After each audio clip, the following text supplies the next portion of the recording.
আব্দুল্লাহ নাম রেখেছিলেন নবীজি। ওর ওই ছেলেটার নাম নবীজি যেদিন কালেমা পড়ান বলেন, আব্দুল্লাহ তুমি আর আব্দুল উজ্জা নও, আমি তোমার নাম রাখলাম আব্দুল্লাহ। আব্দুল উজ্জা, উজ্জা ঠাকুরের গোলাম, আমি রাখলাম তোমার নাম আব্দুল্লাহ। আব্দুল্লাহ মানে আল্লাহর গোলাম। বিশ্বনবী ইসলাম শিখাচ্ছেন, দিন শিখাচ্ছেন মসজিদে নববীতে সাহাবীদেরকে। আর ও দুইখানা আপনার একটা কম্বল ছিঁড়ে অর্ধেক গায়ে অর্ধেক পাছায়নি, নুড়ি সুড়ি হয়ে দরজার পাশে বসে আছেন। যখন নবীজি বেরিয়ে আসছেন দেখি বল কি ব্যাপার আব্দুল্লাহ? আব্দুল্লাহ বললেন, ইয়া রাসূলুল্লাহ, আল্লাহকে পেয়েছি, রসুল পেয়েছি, দিন পেয়েছি, সর্বস্ব মালকে লাত মেরে চলে এসেছি। ও দয়ার নবী গো, আমার কালেমা আনার অপরাধে এই অপরাধ, চাচা আমাকে ন্যাংটা করে বাড়ি থেকে বের করেছে, সমস্ত শরীরের কাপড় সোনা দানা কেড়ে নিয়েছে, শুধু তাই নয় লুঙ্গিটাও কেড়ে নিয়েছে। আমি যুবক, আমি অ্যাডাল, আমি ব্যাচেলিয়র। মায়ের কাছে গেলাম, মা তুমি আমাকে মাফ করে দাও। মা চোখে হাত দিয়ে কম্বলটা ছুঁড়ে দিল, ওই কম্বলটা আমি গায়ে আর পাছায় জড়িয়ে নিয়েছি। নবীজি আব্দুল্লাহকে বললেন, তুমি আসাবে সুফাদের ভিতরে থাকো।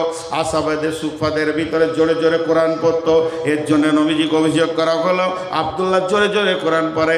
নবীজি বলছেন, আব্দুল্লাহ জোরে কোরআন পড়বে রে, তোমরা সহ্য করে নাও। শুধু কোরআনের মহব্বতে অনেক বড় ত্যাগ করে বেরিয়ে এসেছে রে। অতএব আব্দুল্লাহকে কেউ তোমরা রুখবে না। চলে এলো তবুকের যুদ্ধ। দেখেন দান কাকে বলে। তবুকের যুদ্ধতে এলান করে দিলেন আল্লাহ রসুল, যার কাছে যা আছে মসজিদে নববীতে জমা করো। হঠাৎ অভিযান, মাল চলে আসছে। সাহাবীরা, ইয়া রাসূলুল্লাহ এটা আমার, ইয়া রাসূলুল্লাহ এটা আমার। উমর আনছেন, আবু বকর আনছেন, আলী আনছেন, সবাই নিজের নিজের মাল মসজিদে ঢেরি লেগে যাচ্ছে। মালের চুর শুরু হয়ে গেছে। আব্দুল্লাহ খালি একবার উঠছে আবার বসছে। আমার দিকে তাকান, আব্দুল্লাহ একবার করে উঠছে আর বসছে। লাও, বাংলাদেশি এসছে, তাদের দেখতে হবে না, আমি তো ইন্ডিয়ান রে ভাই, বাংলাদেশে এইটুকু দেশ, আপনারা একটু ধ্যান দেন। উঠছে বসছে, উঠছে বসছে, ভিতরে যেন একটা বেচৈন ভাব। কথাটা বোঝাতে পারলাম? ঠিক এমন সময় রসুল বলেন, আব্দুল্লাহ তুমি, যেই বলেছে তুমি, সঙ্গে সঙ্গে কেঁদে বলছেন, ইয়া রাসূলুল্লাহ আমার কাছে একটা খেজুর নাই যে আমি দান করি, আজকে আমি এই আমলে শরীক হয়ে যায়। দয়ার নবী গো, আমার জানটাকে আপনি মুতার জন্য কবুল করে নেন। আব্দুল্লাহকে নবীজি বললেন, চলো তুমি কবুল হয়ে গেছো। যখন আব্দুল্লাহ মুতার জন্য বেরিয়ে যাচ্ছেন, বিশ্বনবী বললেন, আল্লাহ আমি আব্দুল্লাহর রক্তকে বেঈমানদের জন্য হারাম করে দিলাম। এই কথা যখনই বললেন তো আব্দুল্লাহ ডুকরে কেঁদে উঠলেন, ও দয়ার নবী গো, আমাকে রক্ত কেন আপনি হারাম করলেন? আমি তো শহীদ হওয়ার আকাঙ্ক্ষায় যাচ্ছি। লম্বা ঘটনা। এই আব্দুল্লাহ খোলা আকাশের নিচে কয়েকদিন মহড়া করেছিল যোদ্ধার, তার জন্য তার জ্বর হয়ে গেছিল। জ্বরে আক্রান্ত হয়ে যখন মারা গেল, ওই লাশ আনা হলো এবং বিশ্বনবী জানাজা পড়লেন। বিশ্বনবী আব্দুল্লাহর লাশকে কবরে রাখলেন এবং আল্লাহকে বললেন, আল্লাহ আমি আব্দুল্লাহর উপরে খুশি আছি, তুমিও খুশি হয়ে যাও। আল্লাহ তাবারাক ওয়া তাআলা বলছেন, একটা জিনিস জেনেলেন, আল্লাহ বিজনেস করতে চাইছেন। এখানে ব্যবসার কথা বলা হয়েছে। কার সঙ্গে? না মুমিনের সঙ্গে। যেহেতু মুমিন ধোঁকাবাজ হবে না, মুমিন বেঈমানি করবে না, মুমিনের যতগুলো গুণ আছে তার মধ্যে একটা হচ্ছে ওয়াল মুফুনা বিআহদিহিম ইযা আহাদু, যখন কার সঙ্গে কোনো ওয়াদা করবে, চুক্তি করবে, সেই ওয়াদাকে সে ভঙ্গ করবে না। আর ওয়াদা ভঙ্গকারীর সঙ্গে বিজনেস চলবে না, ব্যবসা চলবে না। সকাল বিকালে যে লোকটা কথাকে পাল্টিয়ে দেয়, চেঞ্জ করে দেয়, মিথ্যা বলে, ওর সাথে বিজনেস করা যাবে না। এর জন্যে আল্লাহ বিজনেসে নামার আগেই বলছেন তুমি যদি মুমিন হও তোমার সঙ্গে আমি বিজনেসে আছি। কেমন বিজনেস? আমি কিনে নিয়েছি তোমার জানকে। ইন্নাল্লাহ আশতারা মিনাল মুমিনিনা আনফুসাহুম ওয়া আমওয়ালাহুম, তোমার কাছে আমি দুটি জিনিস খরিদ করে নিয়েছি, তুমি আমাকে বিক্রি করে দিয়েছো। একটা হলো তোমার জান আর একটা হলো তোমার মাল। এই দুটিকে আমি কিনে নিয়েছি জান্নাতের বিনিময়ে। বিআন্না লাহুমুল জান্নাহ, আমি টাকা দিব না, পয়সা দিব না, রিয়াল দিব না, ডলার দিব না, পাউন্ড দেব না, রিং দেব না, বাঁট দেব না, আমি রুপি দেব না, আমি তোমাদেরকে দিব জান্নাত। আর তোমাদের কাছ থেকে আমি দুইখানা জিনিস নিয়ে নিব।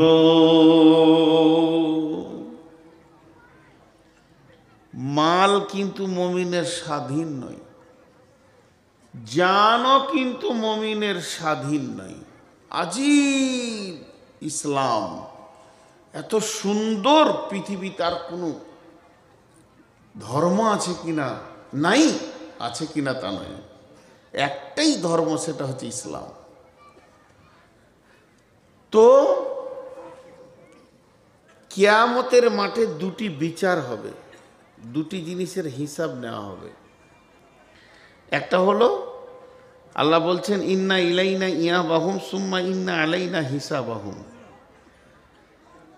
রাসূলুল্লাহ সাল্লাম বলছেন যতক্ষণ পর্যন্ত তুমি 5টা প্রশ্নের উত্তর না দেবে ততক্ষণ এক পা খালি করে আর এক পা তোমার ঘর দেওয়া যাবে না।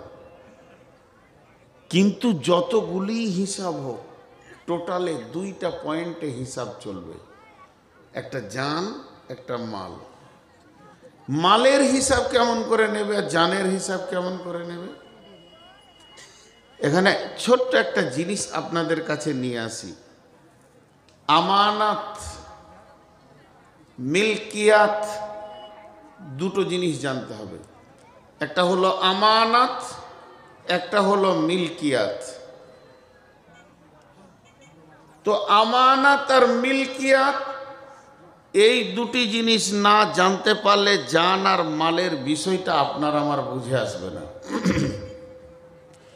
এখানে একটা 500 টাকার নোট আছে, ওই 500 টাকার নোটটা আমি যখন এখান থেকে নেমে যাচ্ছি সভাপতি সাহেব আমাকে দিলেন আর কানে কি বললেন, ভাই আপনাদের ওখানে আপনার গ্রামে মাদ্রাসায় আমার ছেলেটা পড়ে, এটা ওকে দিলাম, আপনি দিয়ে দেন।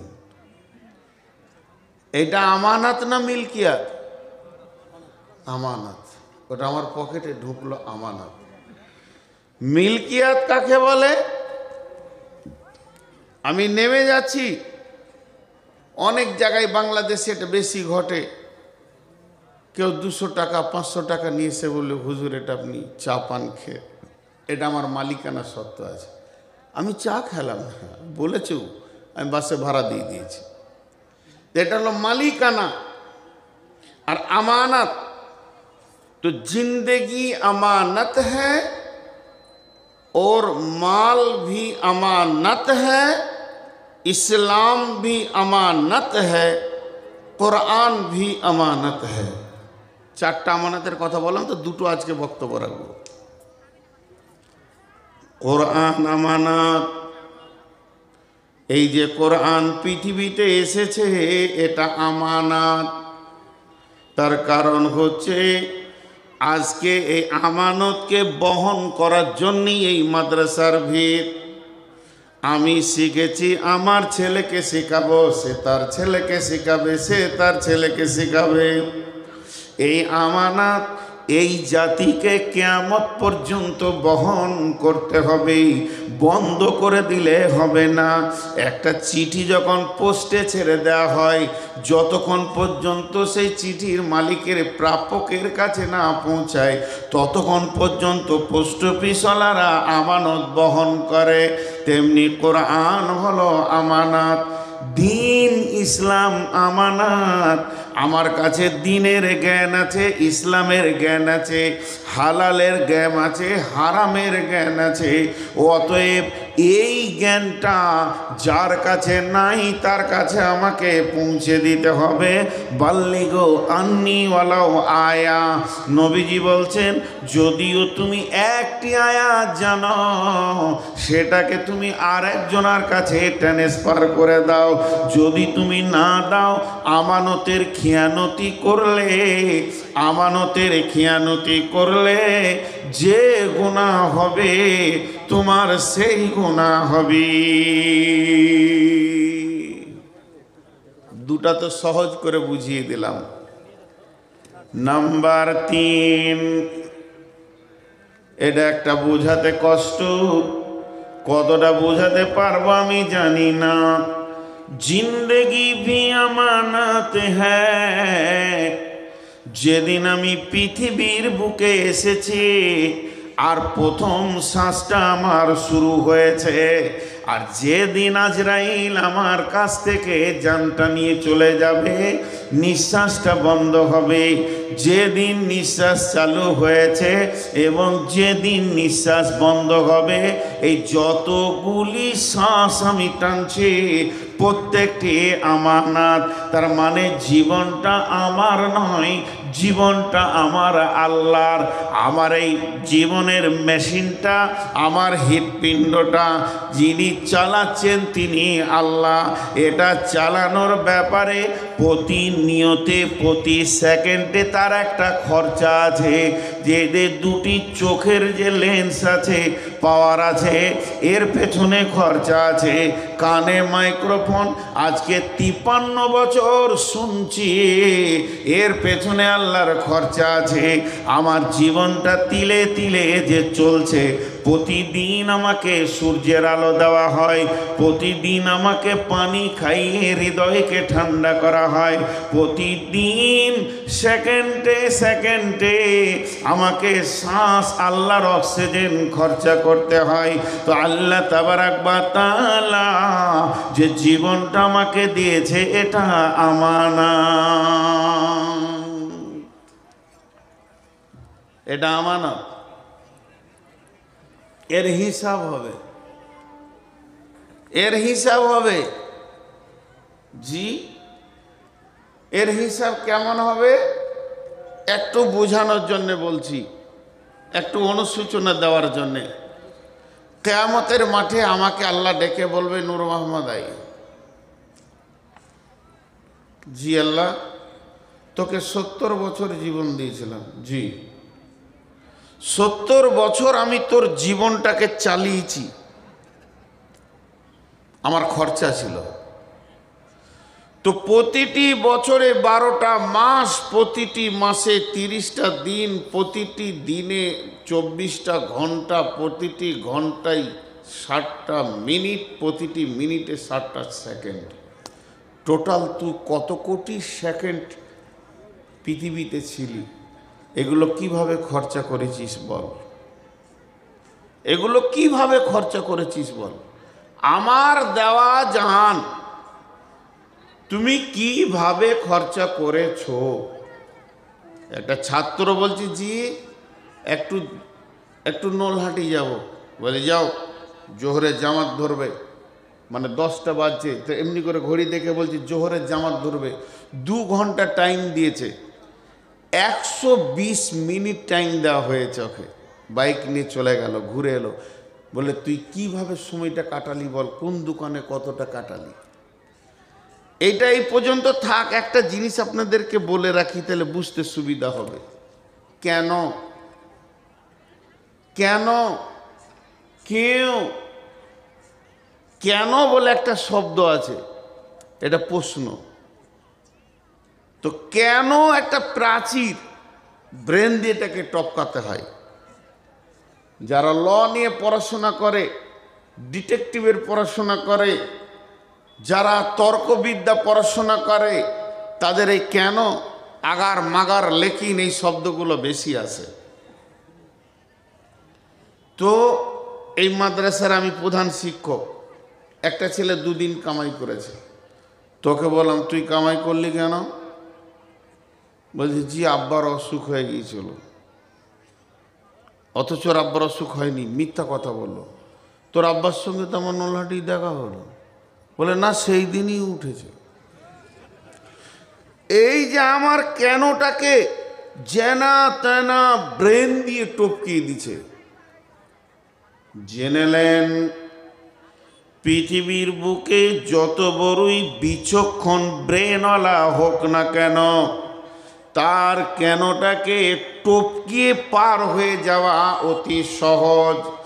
এমন ধ্রুব মিথ্যা বলে দিব, আজকের জালসায় আমি এলাম না, কোনো প্রয়োজন নাই মনে করে শুয়ে গেলাম। কমিটির লোক কাল সকালে বলছে আপনি এলেন না কেন? মিথ্যা করে বলে দিলাম আমার অমুক মারা গেছে, হালাকে কেউই আমার মরেনি। এরা বুঝে নিল আমার দোষ ত্রুটি চাপা পড়ে গেল। তবে বিশ্বনবী বলেছেন দুটি কথা, তার মধ্যে একটা হলো, হে আমার উম্মত, আল্লাহ যখন হিসাব নিতে শুরু করবে, আল্লাহ যখন হিসাব নিতে শুরু করবে, আল্লাহ যদি একবার কেন বলে দেয়, আল্লাহর মুখ থেকে যদি একবার কেন শব্দটা বেরিয়ে যায়, তাহলে পৃথিবীর কোনো ব্রেন নাই যে ওই কেনটাকে জানা মেনা করে বুঝিয়ে দিয়ে পেরিয়ে যাবে। আল্লাহ কেন বলেছে, উম্মত তোমাকে বুঝে নিতে হবে আমার ঠিকানা জাহান্নাম হয়ে গেছে। আল্লাহর মুখ থেকে কেন বেরিয়েছে মানে 100% তুমি জাহান্নামী, আর বেশি বুঝাতে যেও না। হলো, এটা একটা বলে রাখলাম। এবার ধরেন বুঝানোর জন্য বলছি, আল্লাহ বলছে নূর মোহাম্মদ তোর হিসাব লিব। হিসাব শুরু হলো, আজকের ডেটের হিসাবটাই লিছে 17 ফেব্রুয়ারি 2024। কি করছিলি? সকালে সকালে উঠলাম, ফজরের সালাত পড়লাম, এক পারা কালাম পাকের তেলাওয়াত করলাম, তারপরে সামান্য চাট খেয়ে বিস্কিট খেয়ে একটু লেখাপড়া করলাম। আল্লাহ বলছে চল আগেবার। এরপরে একটু মাঠের দিকে গেলাম, মসজিদে কাজ চলছে দেখলাম, দেখতে গিয়ে জোহরের আজান হয়ে গেল। আল্লাহ বলছে চল আগেবার। জোহরের সালাত পড়ার পর খাওয়া দাওয়া করে একটু রেস্ট নিলাম, আর রেস্ট নেওয়ার পর আসরের আজান হলো, তখন উঠলাম, আসরের নামাজ পড়লাম। আসরের নামাজ পড়ার পর একটু চায়ের দোকানে গেলাম, চা খাওয়ার ইচ্ছা হলো। আল্লাহ বলছে চল আগেবার। চা খেতে গিয়ে 20 মিনিট সেখানে সময় লেগেছে। চা ছিল না, চা বানিয়ে আমাকে দিল। 20 মিনিট চা খাওয়া হলো। আল্লাহ বলছে তারপরে, বলে চায়ের দোকানে বসে বসে ভ্যাদ ভ্যাদ করে বকতে শুরু করলাম। আল্লাহ বলে দিলে কেন? তার নবীজি বলছে জেনে নাও, তোমার জিন্দেগির হিসাব আর আগে পিছে নিতে হবে না, এখন তোমার ঠিকানা হয়ে গেছে জাহান্নাম। তার কারণ প্রত্যেকটি কালেমাওয়ালা যে কালেমাকে সাক্ষী দিয়েছে, আল্লাহকে মাবুদ বলে মেনে নিয়েছে, ওকে প্রত্যেকটি নিঃশ্বাস, প্রত্যেকটি কদম এবং প্রত্যেকটি পা, প্রত্যেকটি নজর আল্লাহর জন্যে হতে হবে। এতটুকু পদস্খলন ঘটলে হবে না। আল্লাহকে আমরা বলে থাকি বিসমিল্লাহির রহমানির রহিম, ইন্না সলাতি ওয়া নুসুকি, আমার সলাত, আমার নামাজ, আমার কোরবানি মানে প্রেম প্রীতি ভালোবাসা, এটাও তর্জমা নেওয়া যাবে। ওয়া মাহিয়ায়া, আমার নাহায়াত, ওয়া মাহিয়ায়া, আমার হায়াত, ওয়াল মামাতি, এবং আমার মত। ওয়া মাহিয়ায়া লিল্লাহি রাব্বিল আলামিন ওয়া মামাতি লিল্লাহি রাব্বিল আলামিন, ইন্না সলাতি লিল্লাহি রাব্বিল আলামিন ওয়া নুসুকি লিল্লাহি রাব্বিল আলামিন। তার মানে আমার নামাজ আল্লাহর জন্য, আমার প্রেম প্রীতি ভালোবাসা নৈকট্য গ্রহণ করাটা এটাও আল্লাহর জন্য, এবং আমি যে বেঁচে আছি আমি আল্লাহর জন্যই বেঁচে আছি। পৃথিবী অন্য কারোর জন্যে আমি বেঁচে নাই, আমার জান শুধু আল্লাহর জন্যেই দুনিয়াতে রয়েছে। ও মামাতি, যেদিন আমি মরব আমার লাশটার দিকে মানুষ তাকাবে আর বলবে এই লোকটি মরেছে তো আল্লাহর জন্য মরেছে।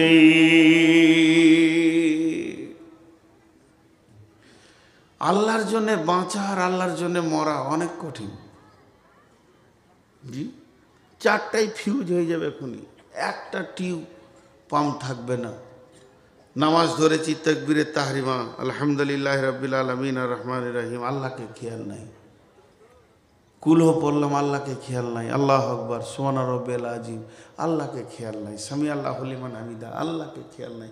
সালাম ফিরা হয়ে গেল, আল্লাহকে খেয়াল নাই। নামাজটা লিখ। অনুসুকি, প্রেম, কোরবানি, মেহনত। মানুষ যখন মেহনত করে কোরবানি দেয়, জানের মুজাহাদা চালায়। কোরবানি মানে জবাই করাটাই খালি আমরা ধরে নিয়েছি। আল্লাহর নৈকট্য পাওয়ার বিভিন্ন অ্যাঙ্গেল, যে প্রেম দিয়ে আল্লাহকে পাওয়া যায় সেটাই কোরবানি। আমার কোরবানি আল্লাহর জন্য।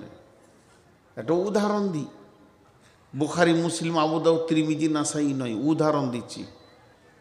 এক ব্রেল পানি কিয়ামতের মাঠে, আর আল্লাহ একটা মগ দিয়েছে আপনাকে, জগ, বলছে এক জগ করে, এই বান্দা এটা কি? ও চা, ও চা। আমি যতক্ষণ থাকবো খাবো না, খেতে দেবো না। 20 জনা খাবে আর 400 লোক দেখবে। তো খেয়াল করেন আমার দিকে। আল্লাহ বলছে বান্দা এটা কি রে? বান্দা এমনি করে দেখবে যে আল্লাহ পানি। এটা উদাহরণ দিচ্ছি, বলবেন না যে কত নম্বর হাদিস। যখনই বলল পানি, তো আল্লাহ বলছেন গোলাম এটা পানি নয়, তুই জীবনে যত ঘাম ফেলেছিস, ছেলের জন্যে, বিবির জন্যে, মায়ের জন্যে, আব্বার জন্যে, ব্যবসার জন্যে, চাকরির জন্যে, পড়াশোনার জন্যে কল কল করে ঘেমে গেছিস, মাঠে গিয়ে ঘাটে গিয়ে পরিশ্রম করে সমস্ত ঘামগুলি আমি আল্লাহ জমা করে রেখে দিয়েছি। তোর জীবনে টোটাল ঘামটা 200 লিটারে পরিণত হয়ে গেছে। এখন তুই 1 লিটারের একটা জগ কেনে আর এমনি করে পানির মতো করে তোলার বল যে ঘামটা কেন ঝরেছে। একটা গিলাস তুলে বললেন এটা আমার বাচ্চার জন্য ঝরিয়েছি, 2 জগ তুলে বললেন বিবির জন্য ঝরিয়েছি, মায়ের জন্য ঝরিয়েছি, আব্বার জন্য ঝরিয়েছি, পড়াশোনা করতে গিয়ে ঘাম ঝরিয়েছি, চাষে ব্যবসা বাণিজ্যে ঘাম ঝরিয়েছি। এই করতে করতে ব্রেলের নিচে যা ছিল সব উঠে যাবে। এক জগ তুলে যদি তুই বলতে পারিস আমার এই ঘামটা আল্লাহর জন্যে কলকল করে বেয়ে গেছে, মানুষের দরজায় দরজায় ঘুরেছি, আল্লাহর দ্বীনের জন্যে ঘুরেছি, মাদ্রাসার জন্যে ঘুরেছি, মসজিদের জন্যে ঘুরেছি, কতজন কত নোংরা কথা বলেছে, বেইজ্জতি করেছে, লাত দিয়েছে, তারপরেও আমি দরজায় দরজায় দরজায় ঘুরে এই অবস্থায় আমার ঘাম ঝরেছে।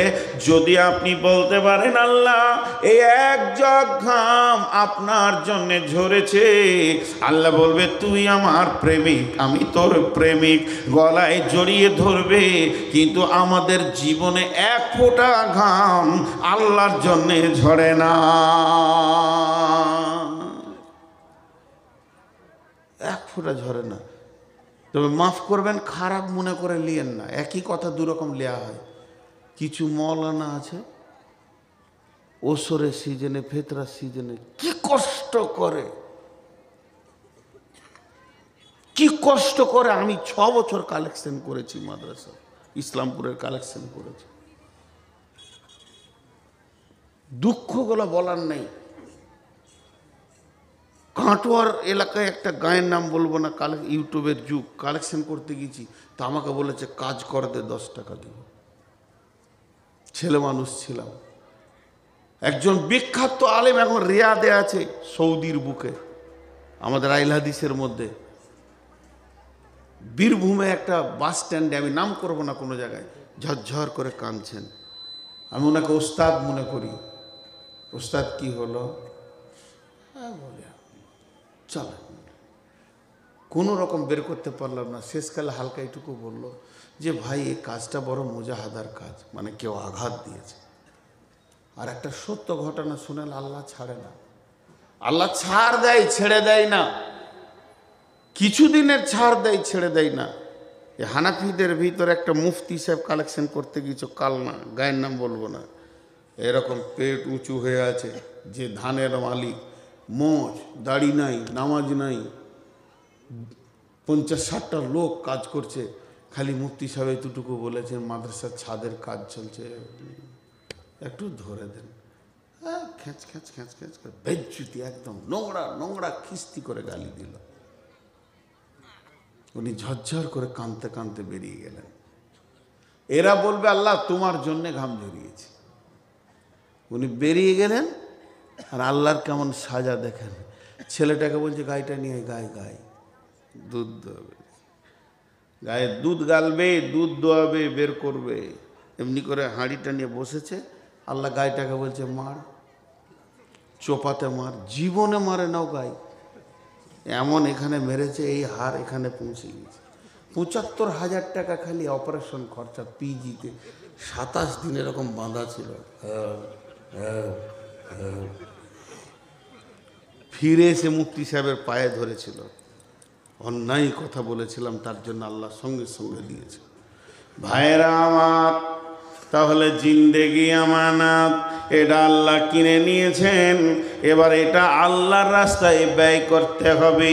আল্লাহ তাবারাক ওয়া তাআলা বলছেন, ও রাসূলুল্লাহ সাল্লাল্লাহু আলাইহি ওয়াসাল্লাম বলছেন, সাবাতুনি দিল্লাহুমুল্লাহু ফি দিল্লিহি ইয়াউমুল্লা দিল্লা ইল্লা দিল্লুহু, ইমামুন আদিলুন সাবুন নাশা ফি ইবাদাতিল্লাহ। ওই যুবক যে যৌবনকালটা আল্লাহর জন্য ক্ষয় করে দিয়েছে, ওই যুবতী যে যৌবনকালটা আল্লাহর জন্য ব্যয় করেছে, আমার নবী বলছেন উম্মতের রে, তোমার রিজার্ভেশন হয়ে গেছে, বুকিং হয়ে গেছে। কঠিন কিয়ামতের দিনে তোমাকে আর রোদে দাঁড়িয়ে নাফসি নাফসি করতে হবে না। তুমি আল্লাহর রহমতের ছায়াতে একটা সিট পেয়ে গেছো, তোমার বুকিং হয়ে গেছে।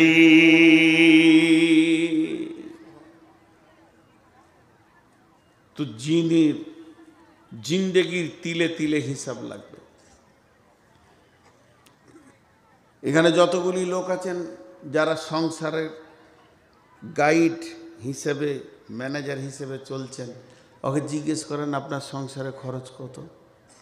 প্রতিদিন 500, 1000, 1500, 2000, যার যেমন সংসার তার সেরকম খরচ। আল্লাহর সংসারে খরচ কত? তো একজন বাংলাদেশে বলছে খরচ নাই, বলে তোকে হুঁশই নেই। এই প্রতিদিন একটা মানুষ যতটা শ্বাসকে পোড়ায়, বাংলাদেশের মাটিতে যদি ওকে এই অক্সিজেনটা কিনতে হতো, এত ভালো অক্সিজেন তো পাবে না, 50,000 টাকা লাগতো। ঘরে যদি 10টা লোক থাকে তো প্রতিদিন 5 লাখ টাকা আল্লাহ মিটেছে। যে সূর্যে আলোটা জ্বলছে, সকালে উঠবে, সন্ধ্যায় ডুববে, এই সূর্যের আলোটা কত খরচ? পেট্রোলে চলে, ডিজেলে চলে, কাঠ দিয়ে জ্বলে। একবার নিজের ব্রেনকে জিজ্ঞেস করিনি, একটা ঘরের প্রদীপ জ্বালাইতে গেলে 1 ঘন্টার পর তেল শেষ, আর 1 ঘন্টা একটা বাতি জ্বালাইলে আপনার মিটার টঁটা টঁটা করে ঘুরছে। আর এত বড় বিশাল হ্যালোজিন দিয়েছে, বিশ্ব একসঙ্গে, স্কুল কলেজ ভার্সিটি ইট ভাটা, তারপরে আর কিছু সব রেল টেল সব চলছে। কত খরচ? জি কত খরচ? সূর্যের আগুনের লতিটা 1.5 কিলোমিটার, 150 কিলোমিটার, 150 কিলোমিটার। 3খানা পরমাণু, 1, 2, 3, আমি 300 বলিনি, 30 বলিনি, সজ্ঞানে বলছি, 3টে পরমাণু পৃথিবীতে একসঙ্গে বাষ্ট করে দিলে পৃথিবীটা গলে যাবে, ডাউ হয়ে যাবে। বিজ্ঞানীরা বলছে পুড়ে শেষ হয়ে যাবে, কেউ বেঁচে থাকবে না। একটা পরমাণুর খরচা কত? একটা পরমাণুর খরচা কত? 450 টাকা। এই জন্য মাথা লড়াইছে। খুশি কত? 450 টাকা একটা পরমাণু। ভারতবর্ষের লোক 30 বছর বসে খাবে, কোনো ইনকাম করতে হবে না। 30 বছর। এবার বলেন কত খরচ? এই ভারতবর্ষের লোক 125, 30, 40 কোটি যায় আছে। এই লোকগুলি 30 বছর কোনো কাজ করবে না, বসে বসে খাবে। যে খরচাটা হবে ওতে একটা পরমাণু তৈরি হয়ে যাবে। এবার বিজ্ঞানীরা বলছেন আমরা সূর্যের কাছে যেতে পারছি না, আমার রব সূর্যটাকে জ্বালাচ্ছে পরমাণুকে বাষ্ট করে করে। আমরা যতটুকু ক্যামেরাতে পেয়েছি প্রতি মিনিটে নয়, প্রতি সেকেন্ডে, প্রতি সেকেন্ডে ওই সূর্যের মুখে 1.5 লক্ষ পরমাণু বাষ্ট হচ্ছে, তবেই এই আলোটা জ্বলছে। যদি সেকেন্ডে 1.5 লক্ষ হয়, মিনিটে কত হবে? মিনিটে যত হবে ঘন্টায় কত হবে? আমরা 12 ঘন্টা আলো পেয়েছি, 12 ঘন্টা অন্য দেশ পাচ্ছে। 24টা ঘন্টা আল্লাহ এটা তার সংসারে তার মেহমানদের জন্যে খরচা করছে। তারপরে আল্লাহ বলছে তোর জানটা আমার, তোর নয়। তোকে আমি এতগুলো উপকরণ দিয়ে দিয়ে বাঁচিয়ে রেখেছি। হে মুসলমান, একবার ভেবে দেখ তোকে আমি কেমন করে তৈরি করেছি। হাল আতা আলাল ইনসানি হিনুম মিনাদ দাহরি লাম ইয়াকুন শাইয়াম মাযকুরা ইন্না খালাকনাল ইনসানা মিন নুতফাতিন আমসাজিন নাবতালিহি ফাজআলনাহু সামিয়াম বাসীরা। আল্লাহ তাবারাক ওয়া তাআলা বলছেন, হে নূর মুহাম্মদ, তোর বয়স 53। 54 বছর আগে কি ছিলি? বলে 54 বছর আগে মায়ের পেটে ছিলাম। তোর বয়স যদি মায়ের পেট থেকে নিয়ে ধরিস তো 54, তাহলে 56 বছর আগে কি ছিলি? বলে মা বাপ খেয়েছে ফল ফ্রুটের ভিতরে ছিলাম। যদি তাই ছিলি আরও 10 বছর পেঁচিয়ে যা, 66 বছর বয়সে তুই কি ছিলি? পৃথিবীতে আমার কোনো নামই ছিল না। কোরআন বলছে লাম ইয়াকুন শাইয়াম মাযকুরা, লাম ইয়াকুন শাইয়াম মাযকুরা, লাম ইয়াকুন শাইয়াম মাযকুরা। হাল আতা আলাল ইনসানি হিনুম মিনাদ দাহরি। এখানে গরু বলেনি, ছাগল বলেনি, মহিষ বলেনি, ফেরেশতা বলেনি, জিন বলেনি, পার্টিকুলার একটা প্রাণীর কথা বলেছেন, ইনসানি। হাল আতা আলাল ইনসানি, মানুষের ওপরে একটা লম্বা জীবন পেরিয়েছিল। তখন তাকে কেউ চিনত না, তার নামে কোনো খবরই ছিল না।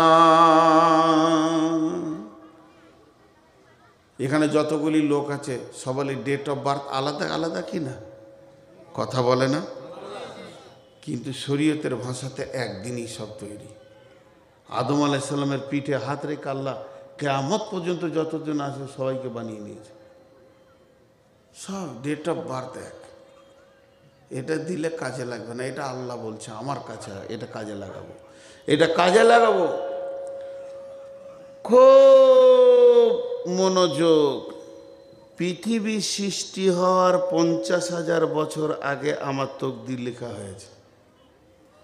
পৃথিবী সৃষ্টি হওয়ার 50,000 বছর পূর্বে আমার তকদির লেখা হয়েছে।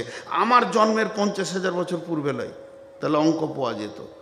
পৃথিবী, এই পৃথিবীটা যে ডেটে তৈরি হয়েছে সেই ডেট থেকে 50,000 বছর পূর্বে আপনার আমার তকদির লেখা হয়েছে। কি লেখা হয়েছে?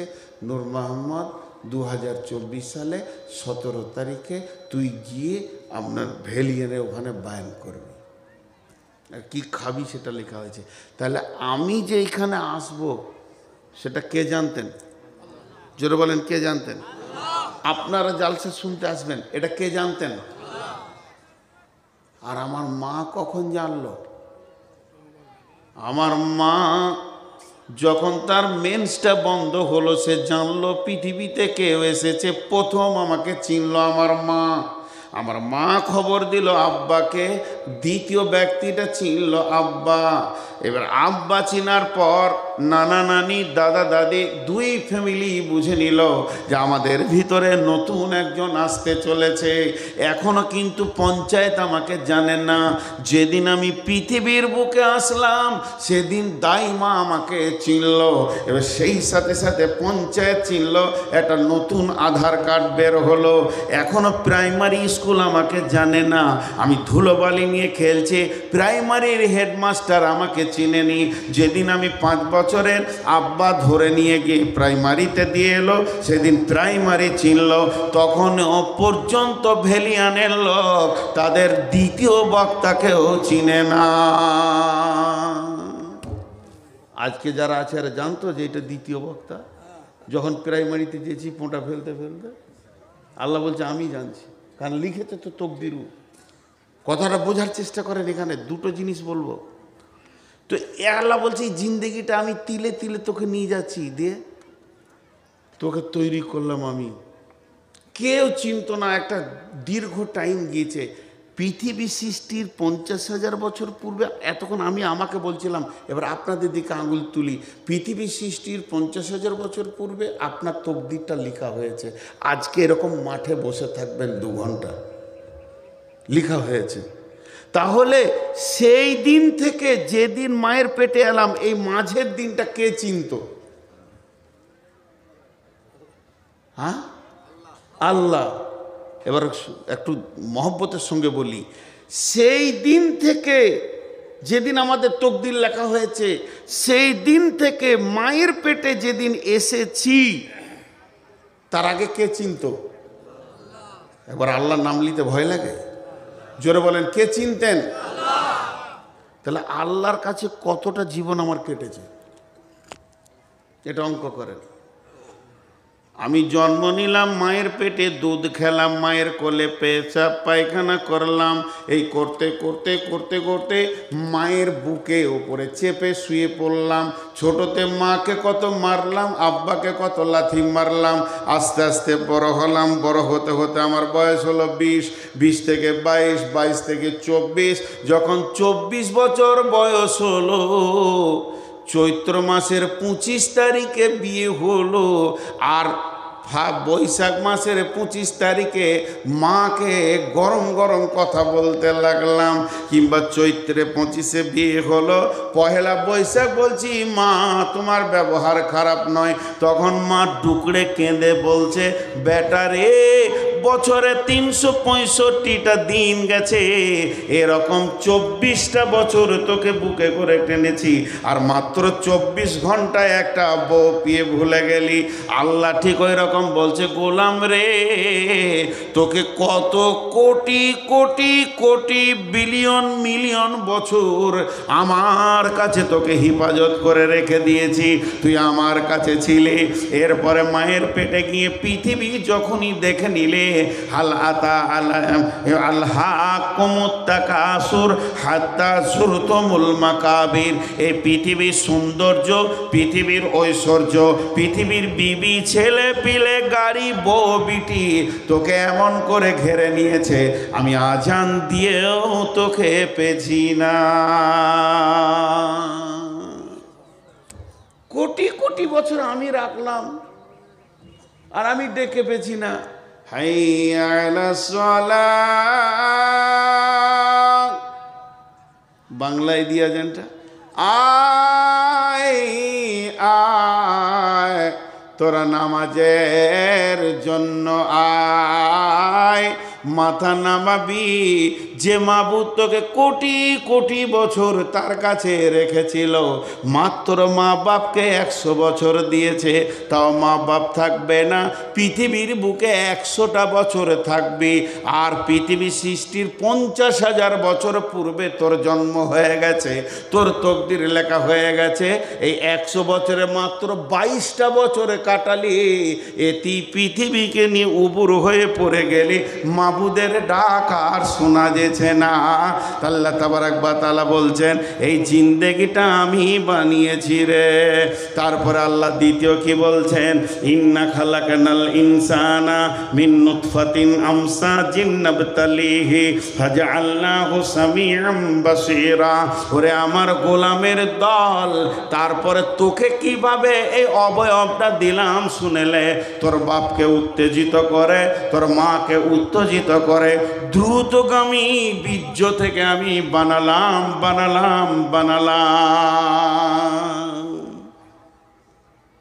বিজ্ঞানীরা বলছে,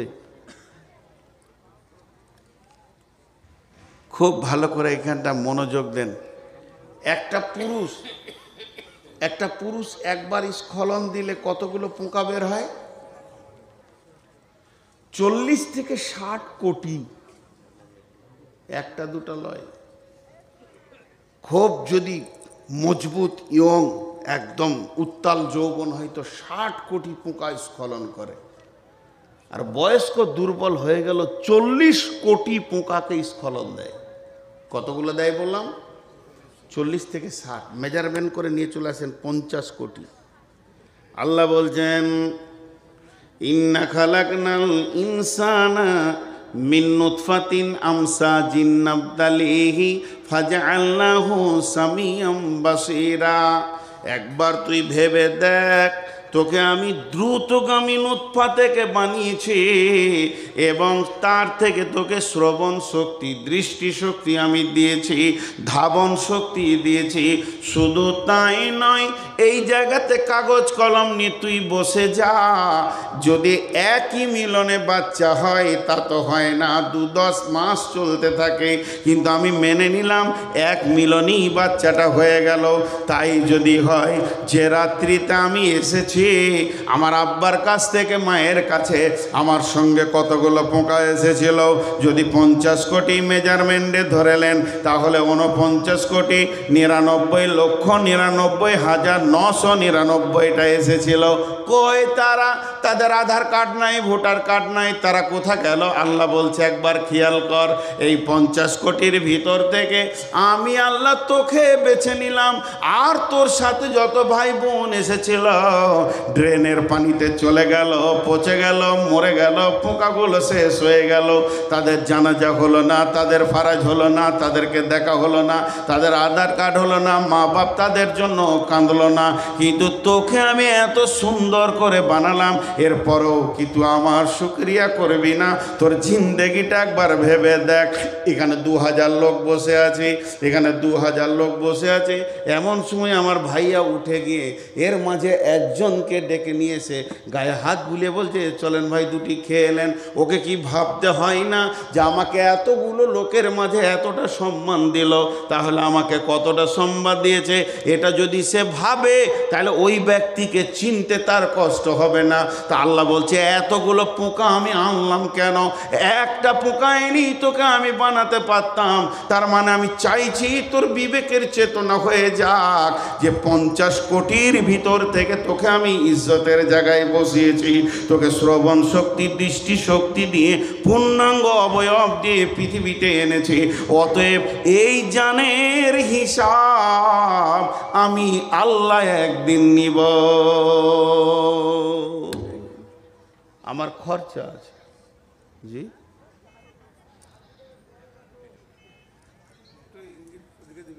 কোথায় কি বলবো ভাইয়া, কি আর বলবো, খুব একটু হিসাব করে চলি। এখন মালের কথা বলিনি, খালি জানের কথা বলছি। খুব একটু হিসাব করি যে আল্লাহ কতটা আমাদেরকে সম্মান দিয়েছেন। আরো আছে, মানুষ সৃষ্টির ব্যাপারে অনেক কথা আছে। এরপরে চলেন মাল। কিয়ামতের মাঠে মালের হিসাব হবে কেমন করে? আল্লাহ রসুল যে বলেছেন, কেন বললি তুমি ফেরে পড়ে যাবে? আমাকে বলছে নূর মোহাম্মদ এসো, 70 বছরের জীবন দিলাম, তুমি টোটাল